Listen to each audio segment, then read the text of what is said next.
GST के proposals की बात कर रहे हैं। 6 प्रपोजल्स आए हैं, 5 सीजीएसटी एक्ट में चेंजेस प्रपोज किए हैं, 1 आईजीएसटी एक्ट में। पहला प्रपोजल सेक्शन 15(3)(b) में ओल्ड प्रोविजन कहता था कि अगर आपने वैल्यू में से कोई भी डिडक्शन करनी है, जीएसटी की जो वैल्यू ऑफ टैक्सेबल सप्लाई है, तो 15(3)(b) कहता था कि अगर कोई भी डिस्काउंट आपने रिड्यूस करना है तो वो एग्रीमेंट के साथ होना चाहिए, प्री सप्लाई एग्रीमेंट होना चाहिए और इनवॉइस के साथ लिंक होना चाहिए।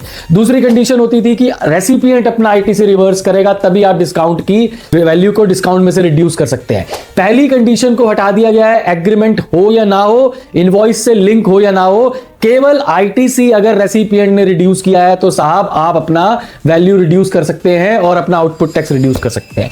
सिमिलरली दूसरा प्रपोजल सीजीएसटी एक्ट में सेक्शन 34 जो कि क्रेडिट नोट का इसी से रिलेटेड है। क्रेडिट नोट में ये एलिजिबिलिटी नहीं थी कि आप डिस्काउंट के बेसिस पर, डिस्काउंट के कारण क्रेडिट नोट दे सके। अब सेक्शन 34 में ये ऐड कर दिया गया है कि अगर आप डिस्काउंट भी देते हैं 15(3)(b) का तो आप क्रेडिट नोट देके अपनी वैल्यू रिड्यूस कर सकते हैं। तीसरा चेंज रिफंड में आया है। सेक्शन 54 सबसेक्शन 6 में कि आपका 90% जो रिफंड है वो प्रोविजनल मिल जाएगा, लेकिन केवल लिखा था accumulated ITC on account of zero rated supplies.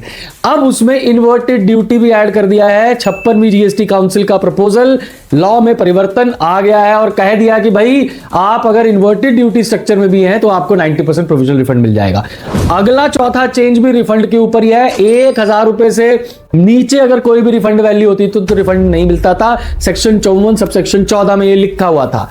अब वो 1000 का कंडीशन हटा दिया गया है। अगर आपका 1000 से नीचे का भी रिफंड है तो आपको मिल जाएगा। जो एक्सपोर्टर्स हैं, जो कुरियर से और पोस्ट से एक्सपोर्ट करते हैं, छोटे एक्सपोर्टर्स हैं, उनके लिए फायदेमंद होगा। पांचवा चेंज जो है वो national appellate authority for advance ruling अभी तक कॉन्स्टिट्यूट नहीं की गई थी। कहा गया है कि हम कोई भी authority, national authority for appellate authority for advance ruling appoint कर सकते हैं। हमें उम्मीद है कि जीएसटी 80 की प्रिंसिपल बेंच को ही national authority for appellate authority for advance ruling appoint किया जाएगा। छठा चेंज जो है बहुत ही महत्वपूर्ण आईजीएसटी में है। सेक्शन 13(8)(b) में लिखा था कि इंटरमीडियरी के केस में पीओएस जो है वो सप्लायर की लोकेशन होगी।